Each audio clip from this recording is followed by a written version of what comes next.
This is the Ag Queen Podcast. This podcast explores the agriculture industry with the movers and shakers of those shaping it. Here's your host, Lori Boyer. I am joined by Charlene Couch today. She is a senior program manager for an organization called the Livestock Conservancy, and we are going to find out more about this organization.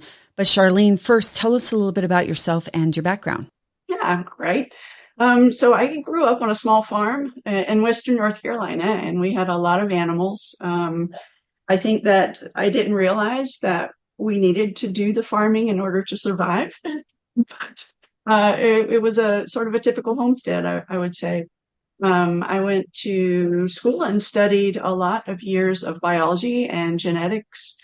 And when I finished school, conservation biology has always been really important to me, and that's what brought me to the Livestock Conservancy. It's a perfect fit. Charlene, can you tell me more about what the Livestock Conservancy is? Yeah, the Livestock Conservancy is a national nonprofit organization. Our mission is to prevent the extinction of endangered breeds of livestock and poultry, especially those that have been in our country for hundreds of years in some cases. The Livestock Conservancy is, I think, in its 47th or 8th year, and it came about during the 1976 bicentennial, when organizations were planning to do reenactments and to show off the historic and heritage breeds that would have been on farmsteads, and they weren't able to find those breeds.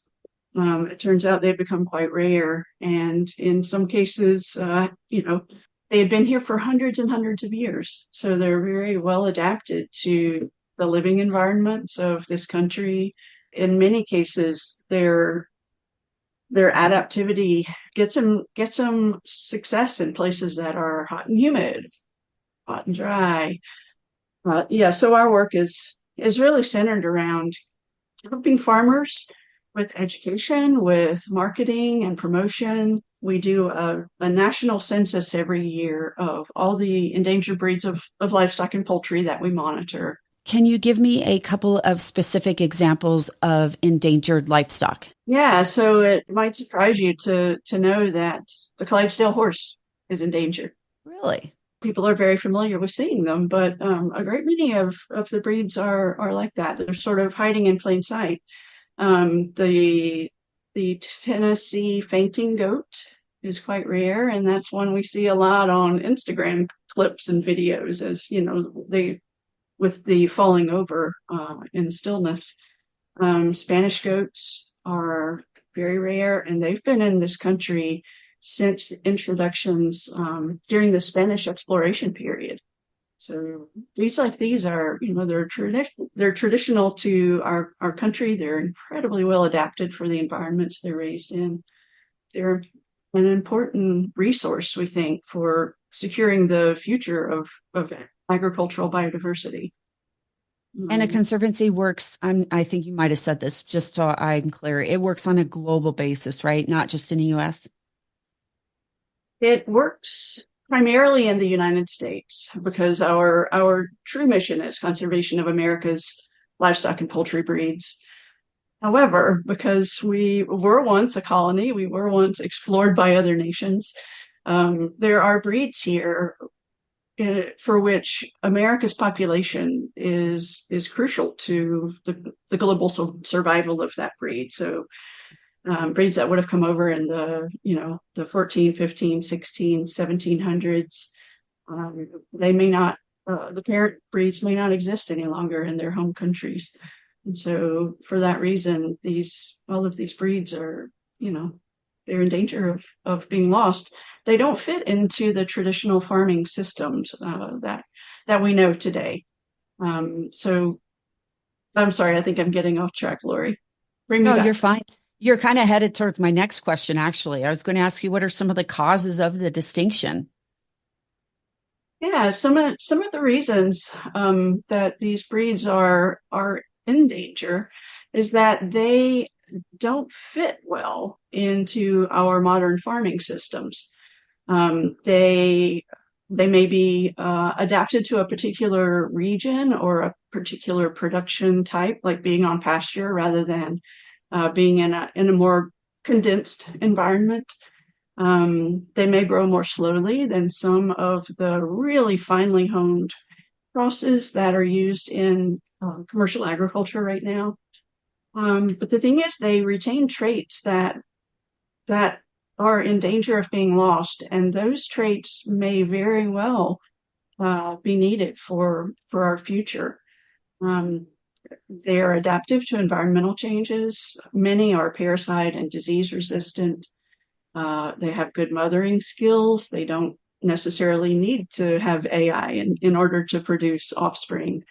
They're long-lived, and so even though they don't fit into our larger commercial systems, those traits are all still important. And disease threats, or as I mentioned, changes to an environment, or COVID slowed down our distribution of materials, and in a lot of cases, these local breeds played a big role in helping keep local groups fed. In some cases, Charlene, according to your website, it looks like your organization preserves some tissue in a biodome from some of these extinct animals or potentially extinct animals. We do maintain germplasm, semen, embryos, even tissues that might be used in the future for cell lines and cloning. It creates a sort of an insurance policy for these breeds, one that can endure. We work really closely with the USDA's National Animal Germplasm Program, and that's a program that's utilized by all of livestock agriculture in the United States. But they realize the value of the breeds the breed's role in our nation's agricultural system, and the value they currently have and may bring. We help owners and breeders to get those tissue samples, to get semen and embryos banked away. And that represents really just a treasure trove. It's a national resource. We hope we can contribute to the future of agriculture, and certainly in conserving the biodiversity of agricultural species. Charlene, just a couple other questions here. Yeah. On your website, I was kind of perusing as you've been speaking, and the Livestock Conservancy releases a priority list every year. How do you determine which species go on that list? The Livestock Conservancy has just released, I think it's the 38th annual conservation priority list. And that list ranks the endangeredness, if you could say, of livestock and poultry breeds across America. Those get on the list by having been in the country for quite a long time. They have a history in the Americas. They have a history of productivity, and in many cases, they represent these really unique genetic resources. They're not found anywhere else. Anything else that you want to add? I think it would be important to mention the conservation priority list for 2024. We've graduated a few breeds very recently, and that's super exciting because we want to get things off our list. We don't want them to stay on. And so through the work of programs like Shave 'em to Save 'em, which exposes thousands and thousands of fiber artists to all the different types and varieties of wool that are in heritage sheep breeds, that resulted in the graduation of one of our sheep breeds this year, the Southdown. And youth involvement as well. The Southdown and the Hereford Hog, both graduating, and both have a lot of, they're pretty eye-catching in the show ring. Those are some of the things we do. Once again, my guest, Charlene Couch. She is the Senior Program Manager with the Livestock Conservancy.